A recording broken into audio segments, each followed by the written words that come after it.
Okay, so picture this. You're a farmer in Ireland. Year is 1845.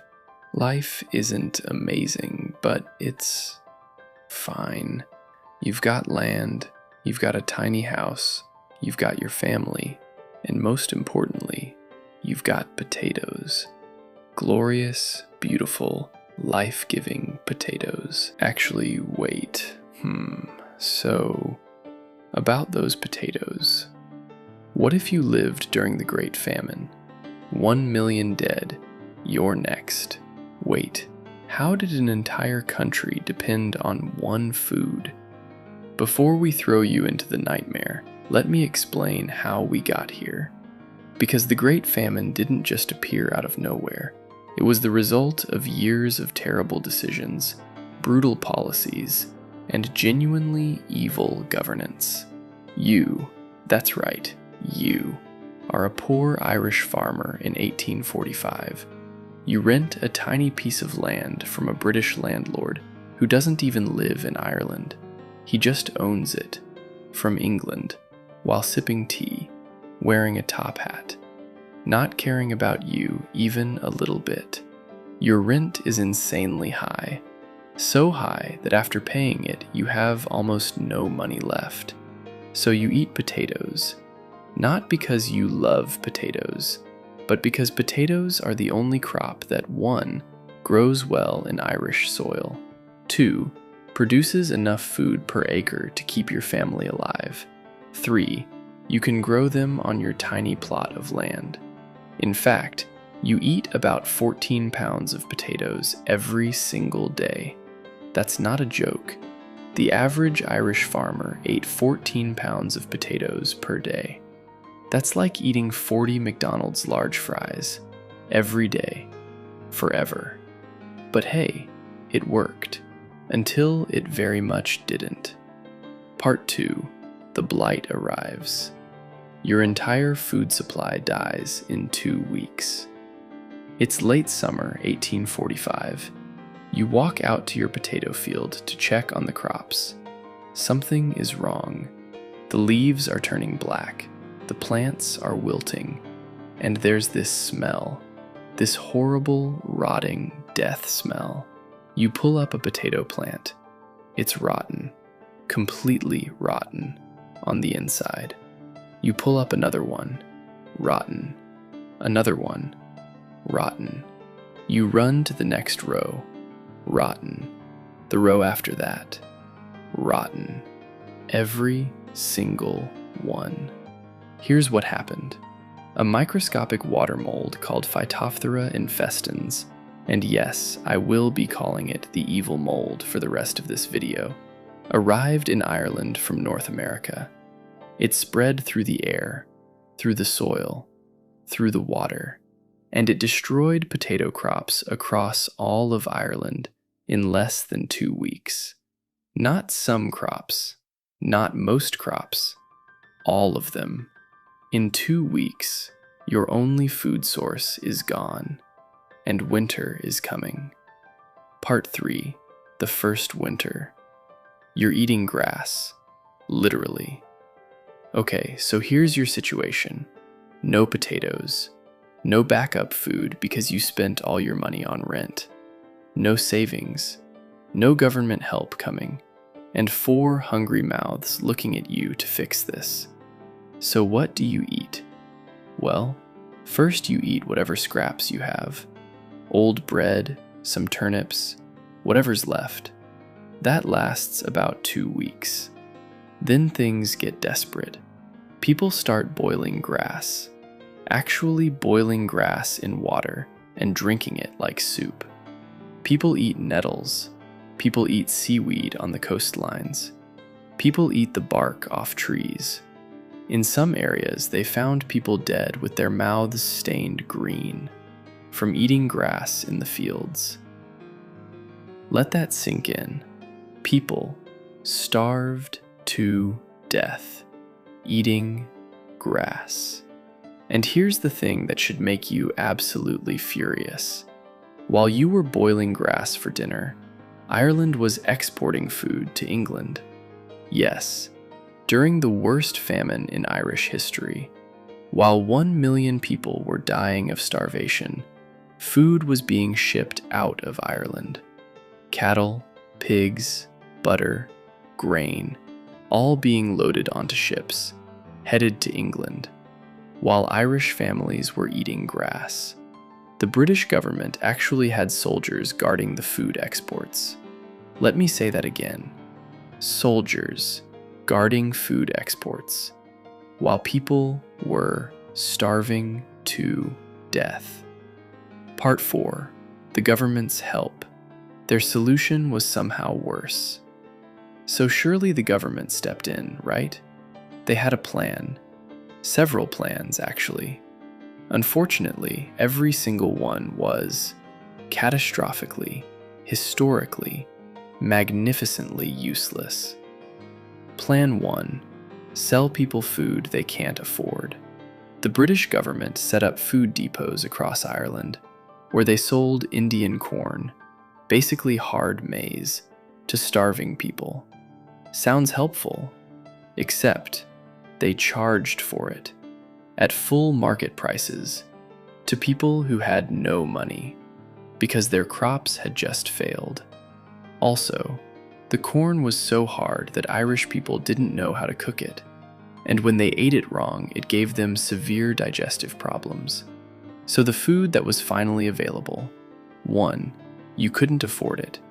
2. It made you violently ill. Incredible.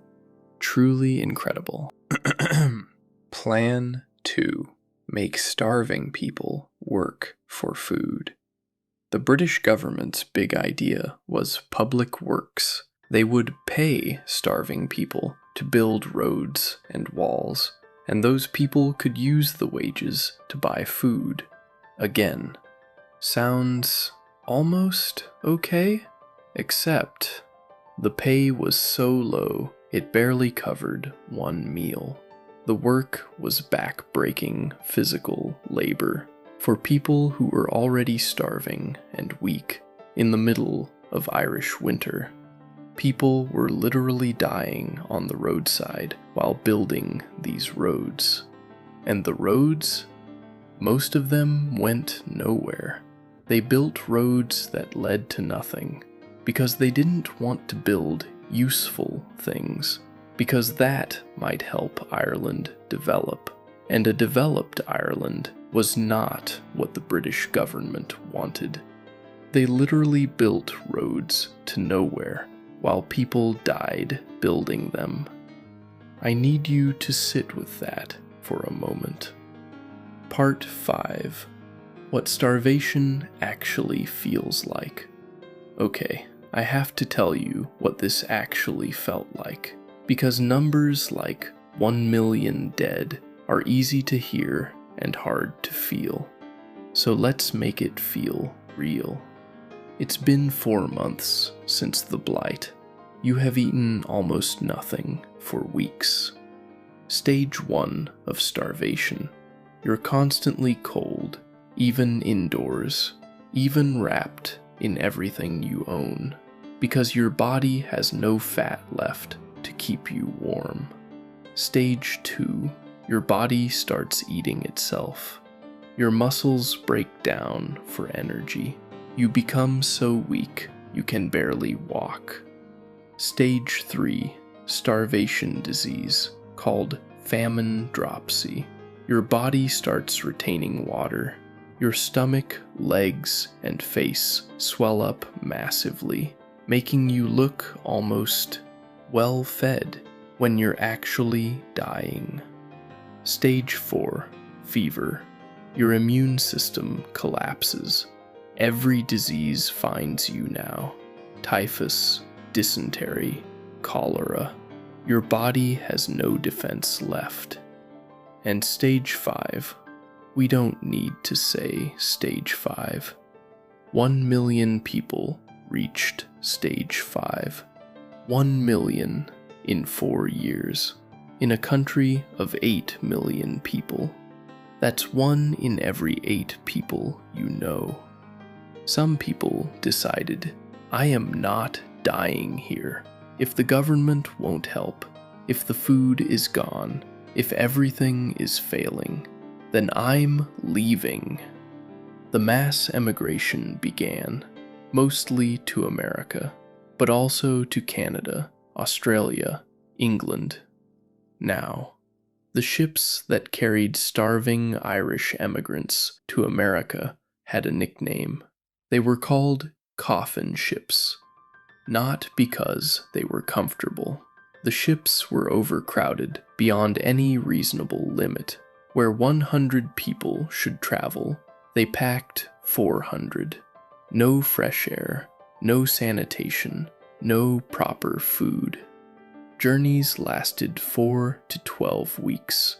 During those weeks, dysentery spread from person to person, typhus spread from person to person, and people died.